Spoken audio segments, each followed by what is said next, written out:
Estas líneas puntadas que acabo de trazar, que son X1 y X2, son dos líneas perpendiculares que se deberían trazar por medio del proceso de la proposición 1.11, que vuelvo y dejo la miniatura, que este video ya lo hice y lo expliqué, si quieren ver cómo se hace al detalle. Pues la idea sería que para poder hacer lo que nos requieren, tendríamos que trazar dos perpendiculares, una que partiera desde el punto de A, que fuera perpendicular a AB y que partiera de A, que sería la X2. Por el otro lado, tendría que tomar la línea CD y trazarle una perpendicular que partiera del punto C, las dos que se pueden dibujar con la proposición 11. Ya después de tener yo esas dos líneas perpendiculares trazadas, pues hay que notar que como esta longitud CA pues está hallado su punto de F a la mitad, pues podemos trazarle a esta línea que se forma, a la línea C, y aquí a esta línea auxiliar que podemos llamarle un punto, llamémoslo O1, y aquí lo voy a llamar O2, son inventados que no están en la nota del señor Simpson. Pues entre estos puntos, el C y el O1 y el punto A o O2 que están a la misma distancia, pues yo puedo hallarle su punto medio, y ese medio va a coincidir con el medio de acá entre la línea CA porque mantienen una proporción. Entonces se podría tomar desde acá, encontrar el punto medio y trazar una línea perpendicular a ese punto medio, o encontrar el punto medio a eso y trazar una línea perpendicular. Lo mismo se podría hacer con A o 2, trazar una línea, el punto medio, y trazar una línea perpendicular a ese punto medio, lo cual lo vamos a hacer.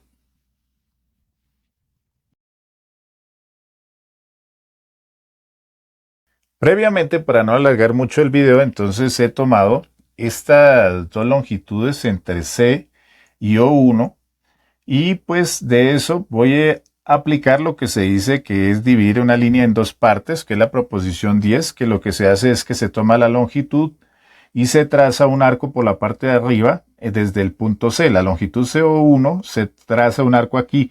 Lo mismo hago tomando como centro el punto O1 y trazo nuevamente un arco con esa misma longitud. Hago lo mismo hacia la parte de abajo, tomo la misma longitud, trazo un arco desde C y luego trazo un arco desde O'. Me van a quedar estos dos puntos de corte, los cuales debo unir y que adicionalmente coinciden con F.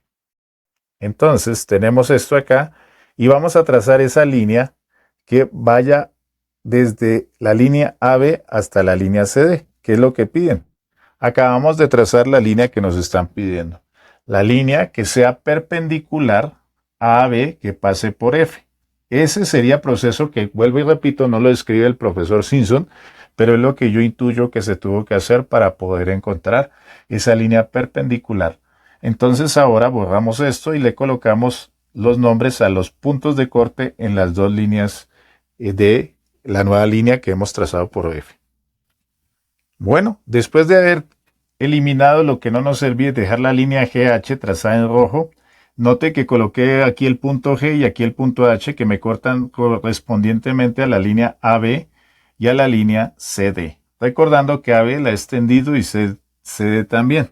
Entonces, ahora, ¿cuál es el análisis? Pues nosotros tenemos acá que por la proposición 1.15, que dice que si dos líneas se cortan, los ángulos opuestos son iguales, se puede uno dar cuenta directamente que estas dos líneas, pues el ángulo opuesto al ángulo EAB sería este, y lo voy a dibujar en verde porque serían iguales. Ahora, adicionalmente, hay que tener en cuenta que este ángulo es igual a este. ¿Y qué más podemos decir? Pues en esta línea que tenemos aquí, la línea F, en el punto F, en esa línea, esta línea, la GH y la CA, se cortan. Entonces estos dos ángulos, que los voy a dibujar en rojo, son ángulos opuestos y van a ser iguales. Eso es todo lo que estamos deduciendo. Que estos dos ángulos al ser opuestos, pues son iguales, y estos ángulos por ser opuestos son iguales gracias a la demostración en la proposición 1.15. Teniendo claridad en eso, podemos anotarlo en letras. Entonces tendríamos que el ángulo EAB es igual al ángulo GAF. Entonces EAB es igual al ángulo GAF. Por otro lado, tendríamos que el ángulo GFA es igual al ángulo CFH. Ya hecho eso, ahora ¿qué podemos deducir de toda esta situación? Pues ahí tendríamos que irnos a la proposición 26A, que les dejo la miniatura que lo expliqué, que pueden ver el video, que dice que en la parte A dice que cuando nosotros tenemos un lado y los ángulos que se generan desde ese lado, por eso esta figura, tengo un lado y de ahí salen dos ángulos, pues si eso ocurre, que el lado y los dos ángulos son iguales en dos triángulos, quiere decir que los triángulos son iguales y que su otro lado será igual y el otro ángulo también será igual. Entonces veamos la explicación. Tengo acá un triángulo, por un lado, el triángulo CHF. Vamos a anotarlo por acá, triángulo CHF. Y adicionalmente tengo otro triángulo que es el triángulo GAF. Triángulo GAF. Pues, ¿qué sucede con esos dos triángulos? Si notamos, tienen entonces dos ángulos iguales, otros dos ángulos iguales, y adicionalmente comparten el lado que tenemos que sea igual, que es el lado CF y el lado FA. Podemos anotar eso. Entonces nos falta que el lado CF es igual al lado AF o FA. ¿Por qué? Porque recuerden que esta línea la partí en dos partes iguales. Al cumplir eso, pues tendremos la característica que los ángulos que estoy marcando de rojo, repito, CFH, que están marcados en rojo, aquí les pongo este rojito, y GAF, GFA, son iguales. Y los que están marcados en verde, que son estos dos, también son iguales. Y por este lado, los lados son iguales. Entonces, se está cumpliendo lo que piden en la proposición 26A. Eso es un indicativo de que este ángulo, que lo voy a marcar en negro, pues también tendrá que ser igual en los dos triángulos. Gracias a la proposición 26A. Y ese ángulo, pues, ¿qué característica tiene? Entonces vamos a notar que el ángulo CHF va a ser igual al ángulo FGA. Y recordar que ese ángulo viene de una línea que es perpendicular. Estamos hablando que la línea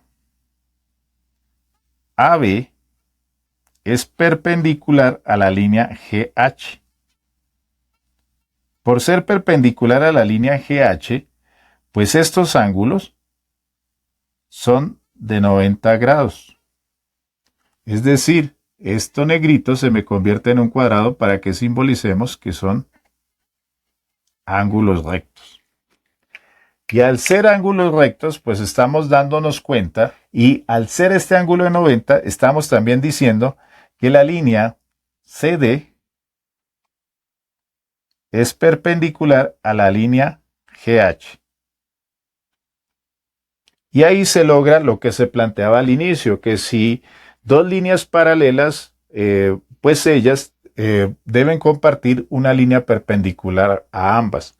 Acabamos de mostrar que la línea GH, lo mostró el profesor Simpson, la línea GH, pues cumple el requisito de ser perpendicular, es un requisito que no puede llevarse ya más demostraciones, sino que al menos nos da una idea sólida, nos da una tentativa de que es correcta, de que, pues por observación, si, como expliqué al inicio, dos líneas paralelas comparten una línea perpendicular a ellas, pues la línea que se ha demostrado es que estas dos líneas paralelas comparten una línea perpendicular que es la línea GH. Esa es la explicación y es una anotación que deja el profesor en estos libros, y obviamente no es una demostración de la proposición del postulado 5 de Euclides, sino es una aclaración para intuir de que se está yendo por el camino correcto, y en este caso él no está usando el postulado 5 para esta aproximación. Pero bueno, Así quedaban las cosas. Ya después se logró demostrar que el postulado 5 es un axioma independiente y que simplemente no necesitaba demostración como tal para la geometría euclidiana. Espero que les guste. Nos vemos en la próxima anotación en el siguiente video. Cuídense mucho.